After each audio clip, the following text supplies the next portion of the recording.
Assalamualaikum warahmatullahi wabarakatuh. Nama saya Fatri Tanjung dari kelas 11 IPS 2. Saya di sini akan membacakan sejarah tentang Eropa. Sejarah Eropa dimulai dari sejak manusia pertama menghuni daratan Eropa pada zaman prasejarah hingga saat ini. Untuk prasejarah Eropa, manusia mulai masuk ke Eropa pada zaman Batu Tua, Paleotikum. Penerapan pertanian sekitar tahun 7000 sebelum Masehi mengantar manusia masuk ke zaman Batu Muda, Neolitikum. Neolitikum di Eropa berlangsung selama 4000 tahun bersama dengan tersebarnya budaya pengguna logam ke seluruh benua. Kemajuan teknologi selama zaman prasejarah datang melalui orang-orang Mediterina, menyebar secara bertahap ke arah barat laut. Beberapa peradaban paling terkenal dari prasejarah Eropa adalah peradaban Minoa dan Mycenae yang berkembang selama zaman perunggu sampai keruntuhan zaman perunggu dalam waktu yang singkat sekitar tahun 1200 sebelum Masehi.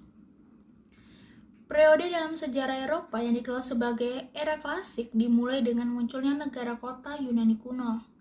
Pengaruh Yunani mencapai puncaknya di bawah kekaisaran Alexander Agung yang menyebar ke seluruh Asia. Eropa Utara dan Barat didominasi oleh kebudayaan Latene, pendahulu bangsa Celt. Roma, sebuah negara kota kecil secara tradisional berdiri pada tahun 753 sebelum Masehi. Kemudian tumbuh menjadi Republik Romawi pada tahun 509 sebelum Masehi dan kemudian menggantikan kebudayaan Yunani sebagai peradaban Mediterania dominan. Peristiwa-peristiwa pada masa pemerintahan Julian Caesar mendorong reorganisasi Republik Romawi menjadi Kekaisaran Romawi. Kekaisaran ini kemudian dibagi oleh Kaisar Diocletianus menjadi Kekaisaran Romawi Barat dan Kekaisaran Romawi Timur. Selama abad keempat dan kelima, orang-orang Jermanik dari Eropa Utara meningkatkan kekuatan dan serangan yang berulang-ulang yang menyebabkan runtuhnya Kekaisaran Romawi Barat pada tahun 476 Masehi. Saat yang secara tradisional menandai akhir dari periode klasik dan awal abad pertengahan. Selama abad pertengahan, Kekaisaran Romawi Timur bertahan meskipun sejarawan modern menyebut negara ini sebagai Kaisaran Bizantium. Di Eropa Barat, bangsa Jermanik menduduki bekas wilayah kekuasaan Kekaisaran Romawi Barat dan mendirikan kerajaan dan kekaisaran mereka sendiri.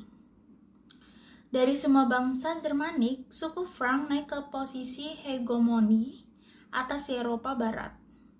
Kerajaan Franka mencapai puncaknya di bawah pimpinan Charlemagne sekitar tahun 800 Masehi. Kerajaan ini kemudian terbagi menjadi beberapa bagian. Franka Barat akan berevolusi menjadi Kerajaan Prancis, sementara Franka Timur akan berevolusi menjadi Kekaisaran Romawi Suci, cikal bakal Jerman modern. Kepulauan Inggris menjadi tempat beberapa migrasi skala besar. Pendudukan asli Celtic telah terpinggirkan selama periode Britania Romawi. Dan ketika bangsa Romawi meninggalkan Kepulauan Inggris selama tahun 400-an. Gelombang bangsa Anglo-Saxon, Jermanik migrasi ke Inggris Selatan dan mendirikan serangkai kerajaan kecil yang akhirnya berkembang menjadi Kerajaan Inggris pada tahun 927 Masehi.